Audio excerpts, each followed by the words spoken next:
আজ বলবো আমার অতুল মামার কথা। মামার বাড়ি কলকাতার বউবাজার এলাকায়।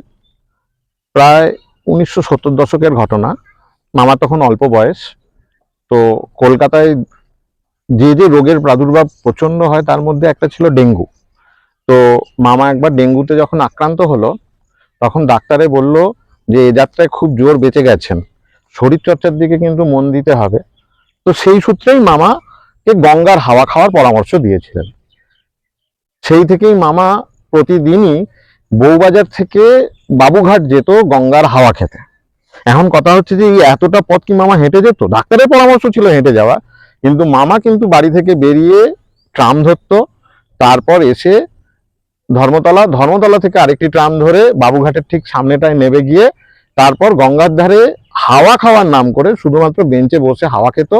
আর ফেরার পথে ওই শালপাতার কচুরি খেয়ে চলে আসতো। শালপাতাতে যে কচুরি পাওয়া যেত সেই কচুরি।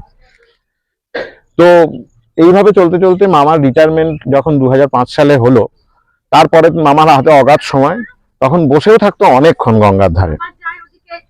একদিনের কথা, বেশ কিছুদিন ধরে মামার মাথা চলছে বেশ ভার, স্পন্ডালাইটিসে আক্রান্ত, ঘাড় মাথা নাড়াতে পারে না।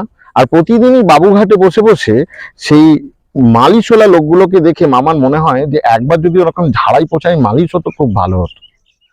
একদিন এগিয়ে গিয়ে একটা রোগা পাতলা লোককে বলল, বাবু আমায় একটু ভালো করে মাসাজ করে দিবি, তবে অত কোষে দলাই মলাই করার দরকার নেই।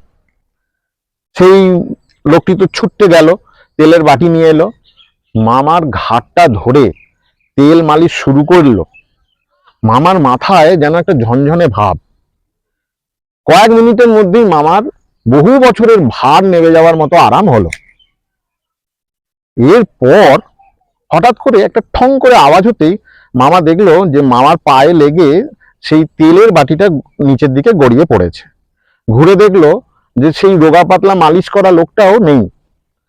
মামা উঠে গিয়ে বাটিটা কুড়িয়ে আনলো, আর তাকে তার প্রাপ্য 20 টাকা দেওয়ার জন্য এদিক ওদিক ঘোরাঘুরি করছে।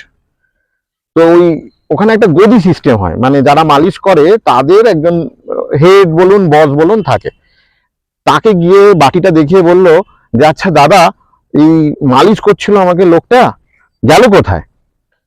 ভদ্রলোক বাটিটা দেখে একেবারে যেন ফ্যাকাশে পড়ে গেল।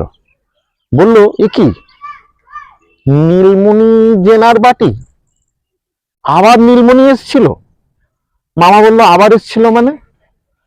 তো লোকটা কিছু না বলে বাটিটা নিয়ে তত্তর করে গঙ্গার ঘাটে নেমে গেল, বাটিটা গঙ্গার জলে ভাসিয়ে দিল। বলল, কি বলবো বাবু, গত 5 বছর আগে হঠাৎ করে গঙ্গার যে বান এসছিল, সেই বানে নীলমণি কিন্তু ভেসে গেছিল। তারপর থেকে মাঝে মাঝেই নীলমণি যে না আসে, লোকের মালিশ করে আর চলে যায়, আজ পর্যন্ত কারো ক্ষতি করেনি।